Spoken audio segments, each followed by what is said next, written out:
বাচ্চা মেয়েটাকে নিয়ে আসলে একটা মানুষ কতটা অসহায় অবস্থায় পড়ে গেলে রাস্তার এক কোণে বসে ভাবে থাকে। আর এক রাত নাকি ছিল মসজিদের নিচে, মসজিদের গেটের সামনে ছিলেন না, সারা রাত ছিলেন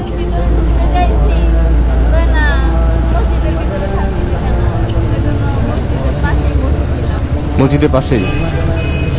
মানুষ দেখেন কতটা অসহায় হলে একটা মসজিদের পাশে সারা রাত রাত কাটায় ছোট্ট একটা বাচ্চা মেয়েকে নিয়ে। আপনার যদি একটা বিপদ হয়ে যেত কি একটা অবস্থা হতো আপনি চিন্তা করছেন একটাবার? আল্লাহ পাক কতটা হেফাজতে রাখছে আপনাদের।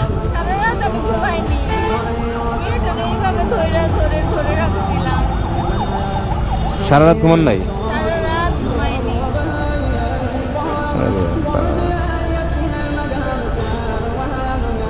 কি করা যায় কবির?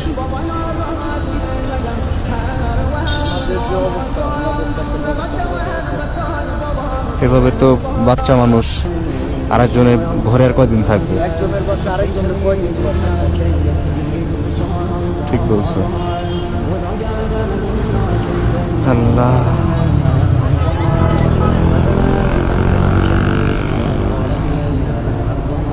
মানে আমি যে আজকে কথা বলবো, আমি কথা বলার ভাষা হারিয়ে ফেলছি, আমার আসলে কথা আসতেছে না। আপনাদের দেখি আমি যে একটা ছোট বাচ্চা মেয়েকে নিয়ে অজানা গন্তব্যে ওনারা ঢাকা চলে আসছে, যে কার বাসায় থাকবে, কোথায় থাকবে, কিভাবে খাবে, কোনো কিছুই তাদের জানা নাই। দেন এক রাত নাকি মসজিদের নিচে রাত্রি যাপন করছে রাস্তার মধ্যে, ছোট একটা বাচ্চা মেয়েকে নিয়ে, এমনকি সারা রাত নাকি ঘুমায় নাই, একটুও ঘুমান নাই না?